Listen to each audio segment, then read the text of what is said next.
කොහොමද ඉතින් ඔයාලට අද මම ලෑස්ති වෙන්නේ රෑට නූඩල්ස් එකක් හදාගෙන චිකන් එකක් හදලා අලහොදි එකක් හදාගන්න. ඉතින් මේ නූඩල්ස් එකට අවශ්‍ය කරන දේවල් ටික තමයි දැන් මම ලෑස්ති කරගන්නේ. ලුණු කොළ ටික එහෙම හොදලා තියෙන්නේ හොඳට. ඉතින් මේ විදිහට කපා ගන්නවා ලුණු කොළ ටික.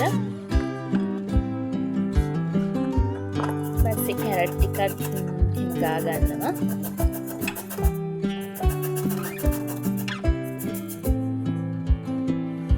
වතුර එකක් හොඳට රත් වෙන්න තියලා මේ දැන් නූඩල්ස් එක තම්බ ගන්න තමයි යන්නේ. මම දැන් තම්බ ගන්නවා. තියෙන්නේ මම ලෑස්ති කරගත්තේ ඒවා ටික සොසේජස් ටිකක් තිබ්බ ඒ ටිකක් කපා ගත්ත බිත්තර දෙකක් දා ගන්නවා. දැන් තෙල් ටිකක් හොඳට රත් වෙන්න තියලා හැම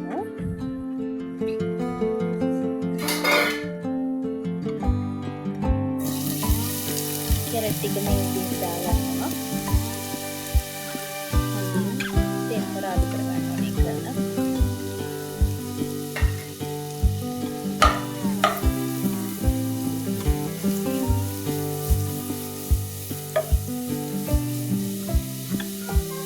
ලීව්ස් ටික එකතු කරනවා.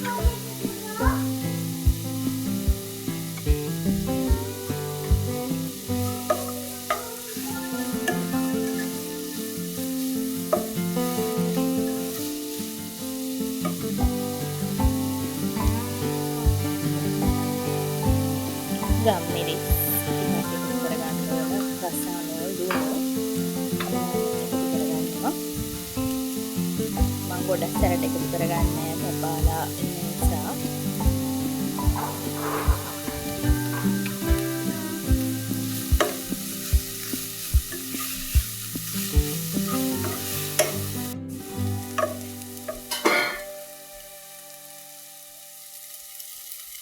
සොසේජස් ටික මේ විදිහට එකතු කරගෙන දැන් හොඳට බැද ගන්නවා.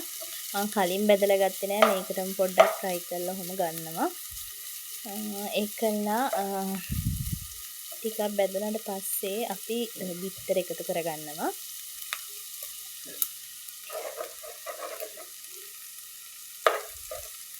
බිත්තර දෙක හොඳට බැදෙන්න දෙන්න ඕන.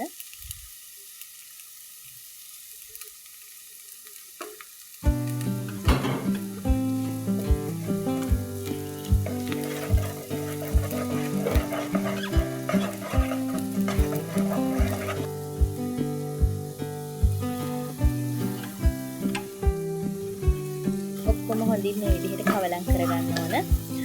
ඇත්තටම රසකාර කන්නත් එකතු කරේ නෑ. සුප් කැටයක්වත් දැම්මේ නෑ. පොඩි කට්ටියට අර නිතරම දාලා දෙන්න හොඳ නෑ.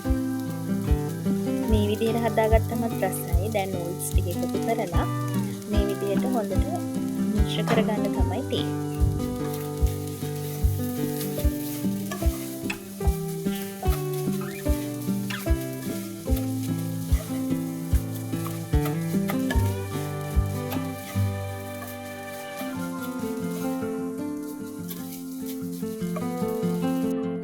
අලහොදි එක හදන්න අවශ්‍ය කරන අර ටික ප්‍රෙෂර් කුකර් එකේ තම්බ ගන්නවා. මට ලේසි නිසා. ඉතින් ඉක්මනට අල තැම්බෙනවා. ඊට පස්සේ කහ ටිකක් දාලා ලුණු ටිකක් එකතු කරලා මේ විදිහට ප්‍රෙෂර් කුකර් එකේ මම අල ටික තැම්බෙන්න තියෙනවා. දැන් තෙල් ටික රත් වෙන්න තියලා මම අලහොදි එක හදාගන්න තමයි යන්නේ. සුදු විදිහට බැද ගන්නවා. සිරම්ප කරපිංචා දීලුණු ඒවා හොඳින් තෙලේ බැද ගන්නවා මේ විදිහට පොඩ්ඩක්. තෙල් ටිකට එකතු කරලා තමයි මම කිරි එකතු කරගන්නේ. පස්සේ එහෙම බැදුනහම රසයි. කුණුදු පොත්තක් එකතු කරගන්න.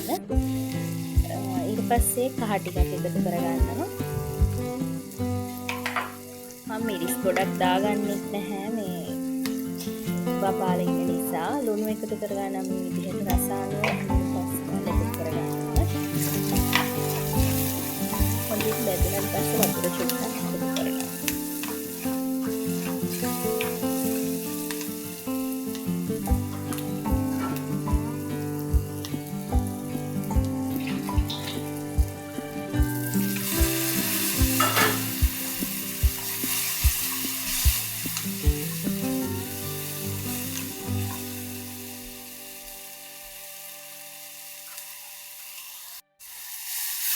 දැන් ඉතින් උප්පු පොල් කිරි ටික හොද්දට එකතු කරගන්නවා.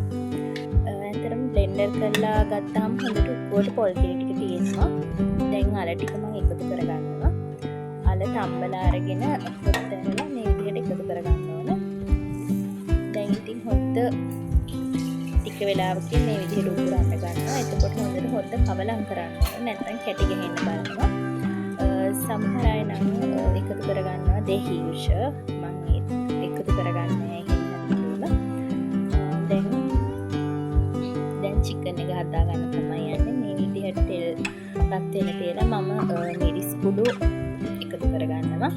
හොඳට තෙලේ බැද ගන්නවා. කලින් මම මස් එක හොඳට හොදලා ඒකට බැදපු තුන පහ ගම් මිරිස් කුඩු එහෙම දාලා මේ අපේ කරපිංච හැමදේම දාලා හොඳට අනලා තියෙන්නේ. දැන් හොඳට අනාගත චිකන් එක තමයි මේක එකතු කරන්නේ. මේ විදිහට හොඳට මිරිස් බැදෙන්න ඕන. ඊට චිකන් එක මේ විදිහට එකතු කරගන්නවා.